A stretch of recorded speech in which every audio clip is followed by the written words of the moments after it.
Apreciados participantes del postdoctorado de Gerencia de la Educación Superior, sean todos bienvenidos. En esta ocasión vamos a hablar sobre las estrategias de enseñanza-aprendizaje bajo los entornos virtuales de aprendizaje. Mi nombre es Marcos Urdaneta y vamos a estar abordando todo sobre este tema. Diferentes universidades en el mundo han coincidido en este tipo de enseñanza-aprendizaje basado en estos entornos virtuales de aprendizaje.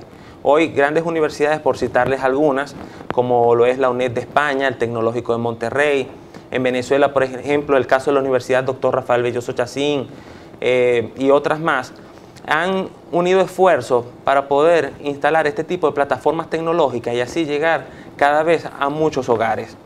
Esto debido a muchas características propias del participante. Por ejemplo, el incremento de los estudiantes cada vez vemos que es superior.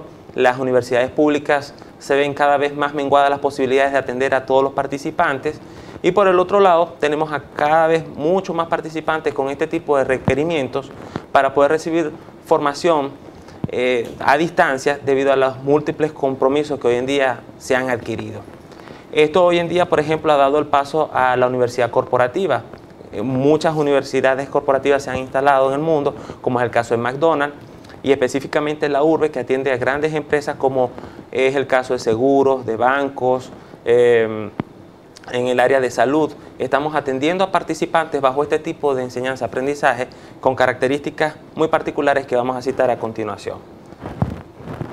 Actualmente estamos utilizando el Internet como una principal vía para llegar a todos los hogares y a cada uno de los sitios en donde se requiere llegar con la información a cada participante. Sin embargo, todo esto tuvo origen a través del uso de la correspondencia, por ejemplo, que se utilizó para poder iniciar estos estudios a distancia, luego el uso de la radio, luego la televisión, y así sucesivamente se han utilizado algunos canales, diferentes canales, para llegar a los participantes. Hoy en día el Internet se ha perfilado como una gran ventaja para llegar a los participantes, no solamente con el profesor, sino también a través de canales de comunicación como es el uso del foro, en donde el profesor puede establecer debate con los alumnos y poder discernir sobre temas muy particulares, sino también desde el punto de vista del contenido, llega a todos los usuarios o participantes con un diseño instruccional muy particular,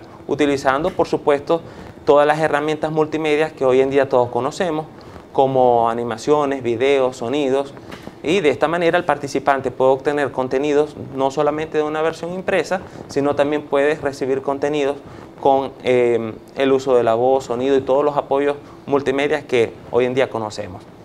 Hoy en día la educación a distancia ha cambiado su definición. Autores, por ejemplo, como García Jaretio, definen hoy a la educación a distancia como aquella que da respuesta a las dificultades económicas que condicionan actualmente los propósitos de cambio. Además, dice que hoy en día es considerada como una alternativa, una gran alternativa basada en los entornos o ambientes virtuales de aprendizaje, como él lo define. Además, este autor, García Jaretio, y otros autores caracterizan a los estudios a distancia de la siguiente manera. Lo caracterizan como por poseer una comunicación no directa, es decir, el profesor no se encuentra frente a frente con los alumnos, sin embargo dispone de canales de comunicación para establecer contacto. Se utilizan muchos o múltiples canales de comunicación, como decía anteriormente, como es el uso del foro, como es el uso del chat, como es el uso del correo electrónico, como es el uso de pizarras compartidas en otras plataformas, como es el caso de WebCT y Blackboard. La posibilidad de personalizar los procesos de enseñanza-aprendizaje de acuerdo a cada particularidad. Por ejemplo, en el caso de universidad corporativa, cuando llegamos a las organizaciones, nosotros establecemos ese tipo de adiestramiento basado en las necesidades específicas de la organización. Y todo esto lo podemos hacer a través de la educación a distancia. Se promueve la habilidad de trabajo independiente y además se posibilita la permanencia del estudiante en su medio natural, evitando éxodos. Como vemos hoy, por ejemplo, en la Universidad Dr. Rafael Belloso Chacín, se pueden dar paso a este tipo de postdoctorados, especializaciones de posgrado. Como le decía, en el caso de universidad corporativa podemos llegar a las organizaciones llevar la universidad a la organización no solamente a nivel regional, nacional, sino también a nivel internacional, como lo hacemos actualmente. Actualmente todo esto es gracias a la fusión progresiva entre las diferentes redes telemáticas y obviamente al poder adquisitivo y la facilidad de que cada vez está más a nuestro alcance la conexión a internet e incluso a través de nuestros dispositivos móviles. Bien, hemos hablado un poco sobre lo que son los beneficios de la educación a distancia. Ahora vamos a conversar un poco cómo se hace posible todo esto. Y esto es gracias a los entornos virtuales de aprendizaje, o los EVA, como muchos autores lo definen en sus publicaciones. Los EVA son aquellas plataformas tecnológicas que se pueden adaptar en una universidad o en una organización para llevar todo el adiestramiento que hemos citado anteriormente. Por ejemplo, podemos establecer canales de comunicación con estas plataformas tecnológicas para que el profesor establezca comunicación con el estudiante. Además, el profesor puede calificar a través de estas herramientas y puede hacer llegar la nota al participante. Del mismo modo, los alumnos pueden enviar tareas a los docentes y, en fin, se puede llevar a cabo todo lo que hacemos en una universidad, pero de manera virtual. Lo más importante de estas plataformas tecnológicas es que facilita al profesor, a estudiantes, mezclar o establecer la forma de que intervengan personas o personajes dentro de la universidad, como es el caso de control de estudio, como es el caso de inscripciones web. Todos estos sistemas pueden ser integrados a través de estos entornos virtuales de aprendizaje. Es muy importante esto último que acabo de señalar. Cuando estamos hablando de la educación a distancia, un principal factor que da pie a la deserción es cuando un estudiante se da cuenta que está interviniendo a través del computador, está haciendo clic hacia adelante y hacia atrás, pero cuando siente que no hay la presencia de un docente o de una persona que está vigilando todo su proceso, esta persona quizás pueda desertar en un salón. Sin embargo, este tipo de plataforma da pie a que la capacidad de respuesta y la comunicación directa entre todo el personal, profesores, estudiantes y colaboradores puedan llevarse a cabo. Hablábamos de estas herramientas de comunicación, muy importante. Tenemos el foro o debate. Es importante que nosotros como docentes o tutores en línea tomemos en cuenta el uso adecuado que le debemos de dar a los foros de discusión. Por ejemplo, si yo voy a abrir un debate o un foro, como se denomina en este caso, es importante que yo lo utilice para dar ejemplos, con ejemplos concretos, de manera tal de que el participante pueda ir, investigar y luego responder al profesor y el resto de la comunidad de estudiantes puedan intervenir de la misma manera. Coloco un ejemplo. Si nosotros estamos hablando de mercadeo y yo como profesor les pido a mis alumnos a través de un foro que me definan el concepto de mercadeo, lo más importante es que el participante vaya a buscar una bibliografía o copia de internet algún concepto de mercadeo y lo publique en el foro. Esto me va a impedir a mí de que exista realmente una interacción entre la comunidad. Ahora bien, si yo coloco un ejemplo de un producto o un servicio que yo quiero vender y le pido a mis alumnos que vayan a las teorías que ya tenemos definidas en el curso y me establezcan las diferentes estrategias competitivas para vender este producto o servicio, ahí sí estoy dando pie a que el alumno vaya, lea los contenidos, luego vaya al foro y ahí puede iniciarse la intervención y el debate entre todo el grupo. Que lo utilicemos para casos muy prácticos y muy específicos, no para utilizarlo como teoría y esto, como le decía anteriormente, pudiera dar pie a que el alumno vaya y copie una información y la podría pegar allí. Luego el correo electrónico. ¿Cuántos de ustedes como docentes no han utilizado ya el correo electrónico de Gmail, de Hotmail o cualquier otro servicio gratuito que conseguimos en internet? Pero estoy seguro que de igual manera ustedes se han visto en la necesidad de recurrir personalmente al alumno, ya que el correo no llegó o llegó a la carpeta de los no deseados. En fin, con este tipo de entornos virtuales de aprendizaje podemos crear un correo privado entre el profesor y el resto de la comunidad. Es decir, que no vamos a necesitar estos tipos de correos externos y vamos a asegurarnos, o nosotros como universidad, le aseguramos a los docentes y alumnos que el correo va a ser entregado, ya que se está utilizando un sistema de correo interno y propio del entorno virtual de aprendizaje. Además, ofrece canales de comunicación síncronos como es el uso del chat, una sala en donde usted puede entrar allí, conversar con sus participantes y todo queda registrado en esa sala, de manera que si un participante suyo no ha podido entrar en la sala, posteriormente puede ingresar en la hora que él pudiera entrar y leer toda la conversación por parte del profesor.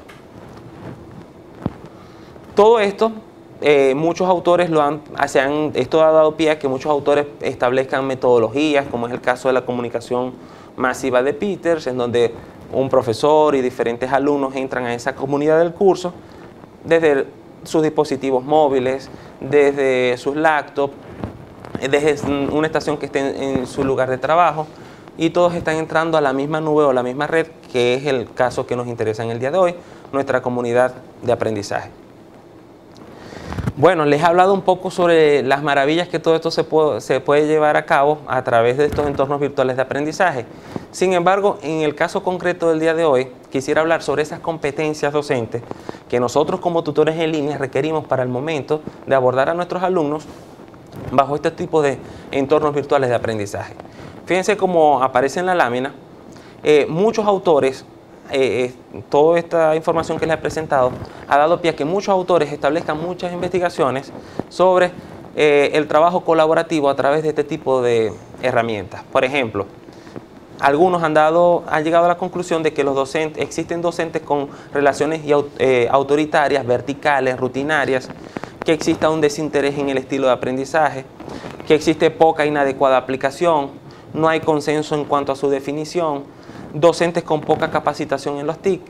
En conclusión, llegamos a que los docentes de estudios a distancia necesitan conocer y profundizar sobre esta materia. Para ello, nosotros hemos definido algunas competencias actuales, herramientas de comunicación y habilidades para desempeñarse con el computador.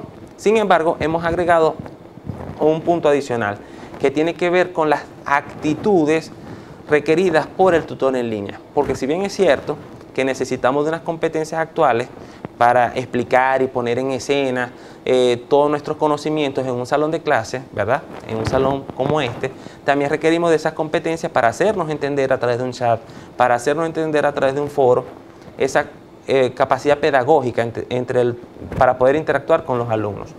También necesitamos entender esas herramientas de comunicación desde el punto de vista técnico, cómo operarlas para interactuar. También algunas habilidades para desempeñarse con el computador.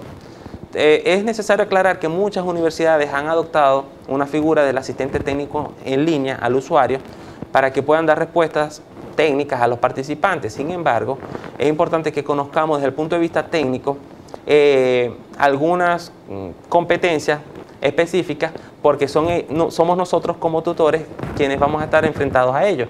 Entonces, van a haber momentos en que el alumno van a pedir ayuda sobre cómo enviar una tarea o cómo responder un foro, y debemos estar capacitados para ello. Pero la actitud es un valor fundamental. Es importante que nosotros motivemos al participante enviando el correo electrónico, manteniendo un lenguaje idóneo, específico, de manera que éste se sienta motivado a participar en cada una de estas actividades. Tenemos que tomar en consideración que este alumno tiene un rol específico, un rol que lo define este alumno como un alumno que tiene poco tiempo para asistir a clases, que no puede asistir a la universidad, un alumno que tiene múltiples compromisos y que nosotros debemos ayudarlos a que él resuelva este tipo de inconvenientes. Poner todo nuestro empeño para que el alumno se sienta asistido y obtenga la mayor parte de ayuda de nuestro caso. Entonces, hemos definido el perfil de competencias del tutor en línea. ¿Cuál es este perfil que hemos definido? Es este rol del docente como un apoyo temporal que brinda a los estudiantes para permitir un espacio real o virtual. En presentación tenemos a algunos de nuestros tutores, para citarles el caso de la experiencia de la Universidad Rafael Belloso Chacín, y ahí tenemos al doctor Nerio Vilches, especialista en currículo, que ha desempeñado su actividad también bajo este entorno virtual de aprendizaje. Es importante que nosotros como tutores en línea sepamos cuáles son nuestras funciones específicas. Debemos tomar en cuenta que nuestra función es la de orientar, evaluar, asesorar y incentivar o motivar al participante. Cuando nosotros iniciamos este proceso de tutoría en línea, debemos dejar claro que todo el contenido instruccional, todo el material, todo está dispuesto en la web. Este alumno debe estar en capacidad ya, al momento en que va a abordar una tutoría con nosotros, de haber leído e ir preparado para nuestras clases, ya que nosotros vamos a utilizar estos canales simplemente para asesorar al participante si tiene algún tipo de duda. Por ello se requiere que estos contenidos hayan pasado por un diseño instruccional que ya sería motivo de otra clase, ya que es de gran importancia que estos contenidos pasen por un trabajo de revisión por especialistas para que le establezca estrategias muy particulares al momento de que el alumno vaya a sentarse frente al computador y pudiera entender a través de estas herramientas multimedia todos los planteamientos por parte del profesor. Para el caso del tutor en línea, debemos tomar en cuenta el ser, el saber y el cómo hacer el trabajo. Cuando hablamos del ser, hablamos de un profesor que es responsable, motivado, con capacidad de esfuerzo, creativo, dispuesto al cambio. Tenemos el caso de muchos profesores, sobre todo un poco mayores, que no tienen muchas competencias en el área tecnológica y de repente pudiese estar un poco rechazando estas posibilidades de cambio, ¿no? Entonces necesitamos gente que tenga ese tipo de competencias tecnológicas dispuestos a cambios de paradigma, que sea veraz, ético, con actitudes, con valores, en consonancia con la visión y misión de cada universidad. En cuanto al saber, necesitamos un profesor con una titulación adecuada a la materia, con dominios de los contenidos, por supuesto, con un título de cuarto nivel o por lo menos preparándose para obtenerlo, con dominio en las TIC, en las tecnologías de información y comunicación, un tutor formado para la educación a distancia sobre una metodología propia que haya adquirido en la universidad y en general poseer destrezas específicas y generales para su desempeño. En nuestro caso, en la Universidad Rafael Belloso Chacín, requerimos de que nuestros docentes sean formados como tutores en línea para luego desempeñarse en este papel. En cuanto al hacer, necesitamos un profesor que programe su asignatura, que seleccione los materiales, de igual manera los recursos, cuando hablamos de PDF, documentos complementarios que pudieran ser un valor agregado a todos los contenidos que ya están dispuestos en su aula virtual. Transmitir adecuadamente los conocimientos de la asignatura, orientar y asesorar a los alumnos sobre los recursos didácticos, evaluar al participante diseñando pruebas de evaluación presenciales y a distancia en el caso que se requiera, y someterse a un proceso de evaluación diseñado por el equipo de estudios a distancia. Aquí tenemos en esta lámina el perfil completo de lo que nosotros necesitamos del tutor en línea. Necesitamos a un tutor con competencias pedagógicas, psicológicas, técnicas, comunicativas, con un dominio de las herramientas de comunicación, con habilidades para desempeñarse con el computador y además con una actitud positiva para que pueda motivar a estos participantes y puedan iniciar y estar continuamente participando en el programa. Cuando hablábamos de las competencias pedagógicas, me refería a la capacidad para explicar y poner en escena esos procesos de enseñanza-aprendizaje basados en esta modalidad virtual.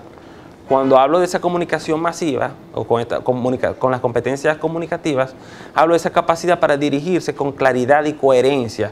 Tenemos el caso, por ejemplo, de un profesor que pueda escribir todo en mayúsculas y el alumno que está detrás del computador pueda pensar que el profesor está gritando al participante. Entonces hay una serie de lineamientos en las cuales nosotros utilizamos para formar a ese docente y que pueda dirigirse de una manera clara y de repente pueda organizar a esa aula virtual. Supongamos, por ejemplo, a una clase en donde tenemos entre 10 y 25 participantes y todos quieran intervenir al mismo tiempo. Es importante que nosotros sepamos cómo dirigir esa clase virtual. Además, cuando hablamos de esas competencias técnicas, nos referimos a esa habilidad sobre el manejo eficiente de las herramientas de comunicación, documentación, planificación y de evaluación bajo esta modalidad virtual. ¿Cuáles son los objetivos específicos de este programa que utilizamos en la Universidad Rafael Belloso Chacín? Asegurarnos de que el estudiante entienda las ideas, los argumentos, que se han presentado a través de este programa. Facilitar las dificultades académicas del estudiante, ayudar al estudiante a hacer uso apropiado de los medios y estrategias instruccionales que allí se presentan y sobre todo retroalimentar al sistema de evaluación que controla este sistema de enseñanza-aprendizaje. Aquí, por ejemplo, tenemos una pantalla de cómo está organizado y estructurado nuestros cursos. También tenemos unas pantallas de algunos participantes que están interactuando entre sí. Fíjense que es una pantalla de chat muy sencilla, en donde el alumno simplemente en la barra de scroll que se encuentra abajo escribe el planteamiento, de igual manera el profesor, y automáticamente se despliega en la pantalla. En la parte derecha pueden observar a la lista de los participantes que están interactuando en esa clase. Aquí tenemos un modelo sobre cómo es la distribución de las evaluaciones. Aquí el profesor está explicando cuál es el tipo de actividad, si es una tarea, si es foro, si es una evaluación presencial, si es una evaluación en línea, cuál es el contenido de la evaluación y además en qué fecha y la cantidad de puntos o el porcentaje de la evaluación. Es muy importante que al inicio de la planificación de este curso esté todo ya montado, de manera que el participante cuando acceda por primera vez pueda ver ya toda esta planificación y él pueda saber cómo planificar su tiempo. Aquí tenemos un ejemplo de una respuesta a un foro y de cómo participar. Fíjense que allí yo, como tengo una visión de tutor, cuando nosotros entramos en este tipo de plataforma, tenemos varios perfiles. El estudiante tiene un perfil y el profesor tiene otro perfil, obviamente, en donde puede acceder a la calificación del participante. Aquí tenemos un ejemplo de cómo es la evaluación en el caso de que sea presencial, cómo su asistente técnico en línea puede organizar incluso el salón y la hora en la cual usted puede ir, y no solamente un solo día, sino en todas las alternativas que allí se le ha presentado. Aquí tenemos un ejemplo sobre cómo el profesor establece la calificación a los participantes. Aquí tenemos un ejemplo sobre un ejercicio, uno de los tantos ejercicios que se pueden hacer de completación, de selección simple, verdadero y falso, de desarrollo, a través de esta herramienta. Todo lo que nosotros hacemos en un salón de clases, actualmente con este tipo de plataformas lo podemos realizar. Con esto hemos llegado al fin de esta presentación. Espero que haya sido de su agrado. Los invito a que puedan comentar este video a través del videoblog y será hasta una nueva ocasión. Muchas gracias.